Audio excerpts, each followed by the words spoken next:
उत्तरकाशी के जंगलों में पिछले 3 दिनों से भीषण आग लगी हुई है। जिला मुख्यालय के आसपास के जंगलों सहित मुखेम और डूंडा रेंज के वन आग से धू-धू कर जल रहे हैं। अपर यमुना प्रभाग के जंगलों में आग से चारों तरफ धुआं छाया हुआ है। हालांकि वन विभाग की टीमें लगातार आग बुझाने में जुटी हुई हैं। इसके साथ ही वन विभाग स्थानीय लोगों के साथ में ग्रामीणों से भी जंगलों को आग से बचाने की अपील कर रहे हैं। बताया जा रहा है कि जंगलों में लगी आग से लाखों की वन संपदा को भारी नुकसान पहुंचा है।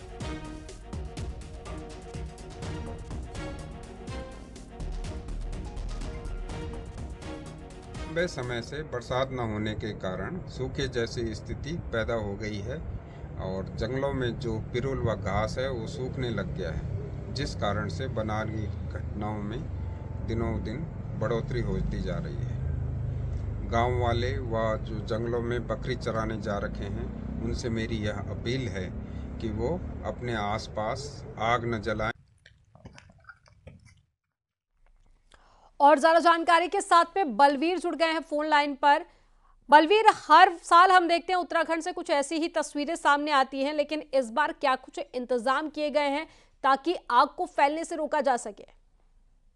बिल्कुल, आग की हम बात करें तो आग जिस तरह से सर्दी का मौसम है और लगातार आग फैलती जा रही है और खासकर हर रेंज अब इसकी चपेट में आते जा रहे हैं। और तो व्यवस्थाएं क्यों लेके वन विभाग के अधिकारियों का कहना है कि जो उनके पूरे इंतजाम फायर सीजन के होते हैं वो पूरी टीमें झोंक दी गई है, आग बुझाने की कोशिश की जा रही है। पर आग जिस तरह से फैल रही है उसको देख के लगता नहीं है कि वन विभाग आग बुझाने में कामयाब हो पा रहा है और लगातार जो वन संपदा है उसको भारी नुकसान हो रहा है। और जो वन विभाग के जो अधिकारियों का कहना है कि लंबे समय से आग नहीं लगी थी, जो पिरोल था बड़ी संख्या में इकट्ठा हो गया था। अब जब आग की घटनाएं सामने आ रही तो तेजी से आग फैल रही है और जो एरिया है लगातार बढ़ता जा रहा है और पूरे जनपद में धुंध छाई हुई है और जो धूप है वो भी नहीं आ पा रही है। मौसम साफ होने के बाद भी जो जो जो आग का जो धुआं है उसके कारण पूरी तरह से धुंध छाई हुई है और जो कड़ाके की ठंड है वो महसूस की जा रही है। पर जंगलों में जो भीषण आग है वो लगातार लगी हुई है, जिससे जो जंगलों में रहने वाले जीव है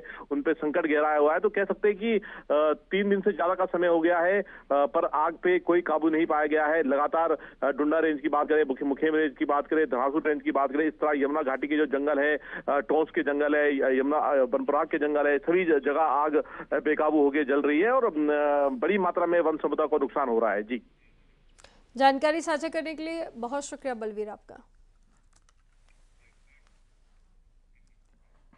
प्रदेश को भ्रष्टाचार मुक्त करने के लिए विजिलेंस विभाग अब तेजी के साथ में काम कर रहा है। विभाग में पिछले 2 सालों से करीब 24 मामलों पर जांच चल रही है। ये वो मामले हैं जिनकी एफआईआर विजिलेंस में दर्ज है। तो वहीं मामलों की गंभीरता को देखते हुए अब डायरेक्टर विजिलेंस ने जांच का खाका तैयार कर लिया है और आने वाले 3 महीनों में सभी जांचों को पूरी कर जांच रिपोर्ट शासन को भेजने की बात कही है, जिसमें कि रिश्वतखोर पशु चिकित्सा अधिकारी, उत्तरकाशी चकबंदी अधिकारी और रुड़की नायब तहसीलदार, देहरादून जिला सहकारी बैंक के मैनेजर सहित तमाम लोगों के खिलाफ ये मामले दर्ज हैं, जिनके मामलों में लंबे समय से जांच चल रही है।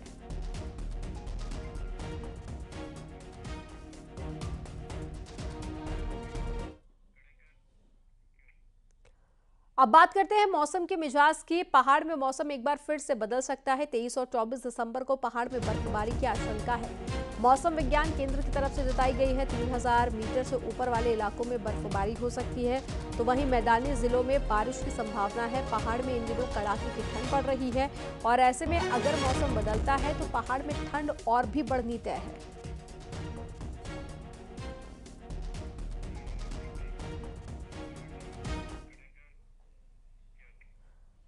पहाड़ों में कड़ाके की ठंड पड़ रही है। 12 दिसंबर को हुई बर्फबारी के बाद में पहाड़ों में लगातार शीतलहर बढ़ती जा रही है।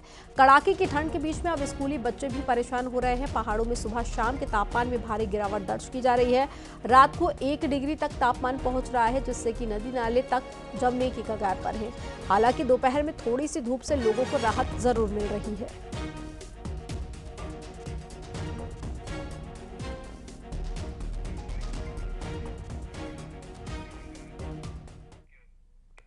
अल्मोड़ा में जल निगम ने वन विभाग से स्वीकृति लिए बिना ही निर्माण शुरू कर दिया। अब 12 गांवों के लिए बन रही पेयजल योजना लटक गई है। एक रिपोर्ट आपको दिखाते हैं।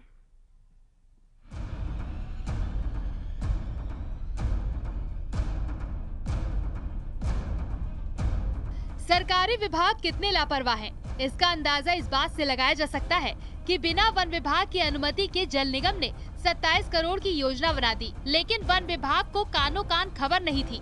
अप्रैल 2023 में टेंडर भी लगाकर निर्माण कार्य शुरू करा दिया, लेकिन जब टैंक समेत दूसरे निर्माण कार्य के लिए वन विभाग की जमीन की जरूरत पड़ी तो पता चला कि वन विभाग से अनुमति ही नहीं ली।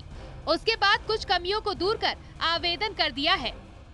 उसका प्रस्ताव बना कि हमने सितंबर 2023 में उस पे जो आपत्तियां लगी थी उनका निराकरण करते हुए डीएफओ अल्मोड़ा को प्रेषित कर दिया है और इन कार्यों को तभी करा जा सकेगा जब वन भूमि की सैद्धांतिक स्वीकृति हमें प्राप्त होगी। वहीं वन विभाग के अधिकारियों का कहना है कि जल निगम द्वारा जो भी कमी थी उसे दूर कर फाइल मुख्यालय को भेज दी है। अनुमति मिलने पर ही निर्माण काम किया जाएगा। यूजर एजेंसी जल निगम है।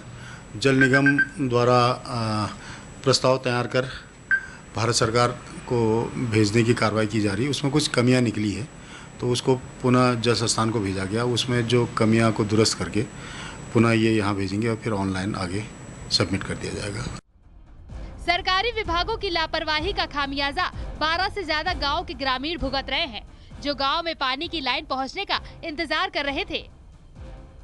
लेकिन अब पता चला कि जल निगम ने वन विभाग के तहत स्वीकृति लेने में देरी की है। अब देखना होगा कि विभाग कब तक खत्याड़ी के लोगों को पानी दे पाती है।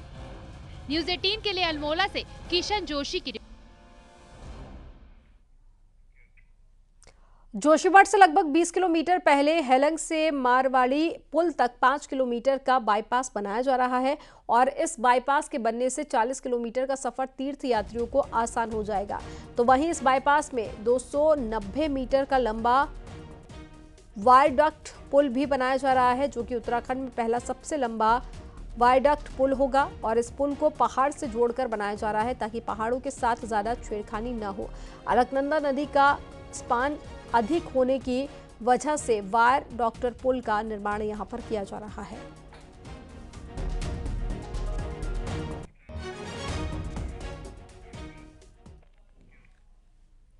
रामनगर में मंदाल रेंज के मोहान बाजार में कई दिनों से एक बाघ घूमता हुआ नजर आ रहा है। कल भी देर शाम को बाघ मोहान बाजार में घूमता हुआ नजर आया और ग्रामीण शोर मचाकर वहां से भागते हुए दिखाई दिए।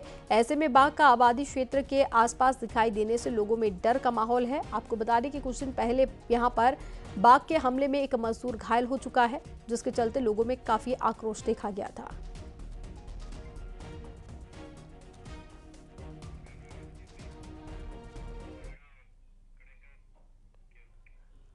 भाजपा संगठन कार्यकर्ताओं को एकजुट करके मिशन 2024 की तैयारी में जुट गया है। अधिक मार्जिन से जीतने वाली विधानसभाओं और लोकसभाओं पर फोकस किया जा रहा है। साथ ही कार्यकर्ताओं को उन बूथों को मजबूत करने के टिप्स भी दिए जा रहे हैं जहां पर भाजपा का वोट परसेंटेज कम रहता है। उत्तराखंड भाजपा के संगठन महामंत्री अजय कुमार अपने कार्यकर्ताओं से कहते हुए नजर आए कि जनता के बीच में पहुंचकर केंद्र की योजनाओं के साथ साथ मन जीतने की कोशिश करें। बीजेपी के कार्यकर्ता भी इलेक्शन मोड में आ गए हैं।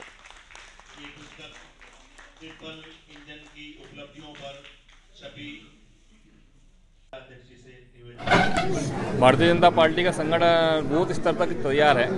अपना भारतीय जनता पार्टी का बूथ का कार्यकर्ता यानी कि हमने अपनी हर बूथ पर 11 लोगों कमेटी और ऐसे ही पन्ना प्रमुख सहित ऐसे सभी कार्यकर्ताओं को इस रचना में डाल दिया है। देवभूमि उत्तराखंड के हर हिस्से में देवता विराजते हैं और कुछ देवताओं के पूजा की अनोखी परंपरा भी है। ऐसी ही एक पूजा बागेश्वर के कांडा के गोलू देवता के मंदिर में हो रही है। एक रिपोर्ट आपको दिखाते हैं।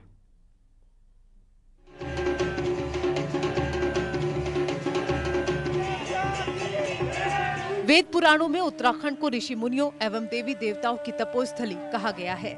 यहाँ के बहुत से मंदिर तो अपने रोचक रहस्यों और अपनी परंपरा के कारण पूरी दुनिया में प्रसिद्ध हैं। बागेश्वर के कांडा में भी गोलू देवता, जिन्हें न्याय का देवता भी कहा जाता है, का मंदिर है, जहाँ 11 दिनों तक चलने वाली विशेष पूजा बैसी का आयोजन किया जा रहा है।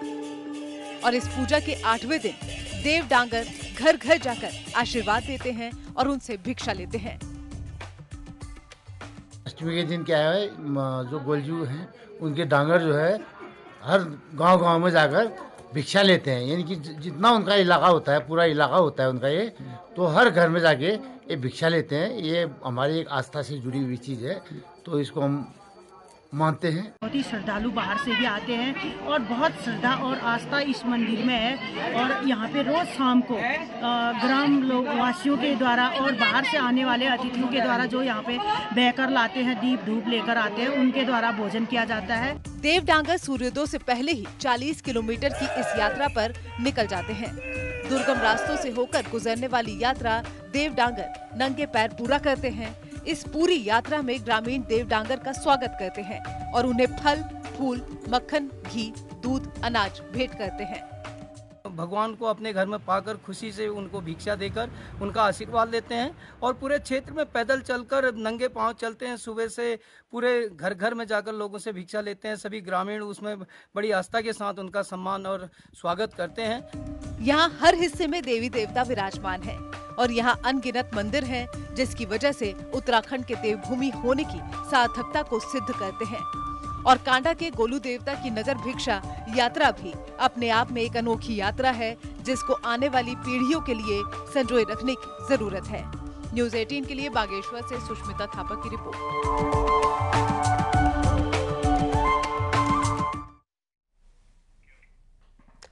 और एक बड़ी खबर मिल रही है, पौड़ी गढ़वाल से कांग्रेस को एक बड़ा झटका लगा है। पौड़ी से ब्लॉक प्रमुख आज बीजेपी ज्वाइन करेंगे, कई ग्राम प्रधानों के साथ में ज्वाइन करेंगे। भारतीय जनता पार्टी कांग्रेस के कई कार्यकर्ता बीजेपी का दामन थामेंगे।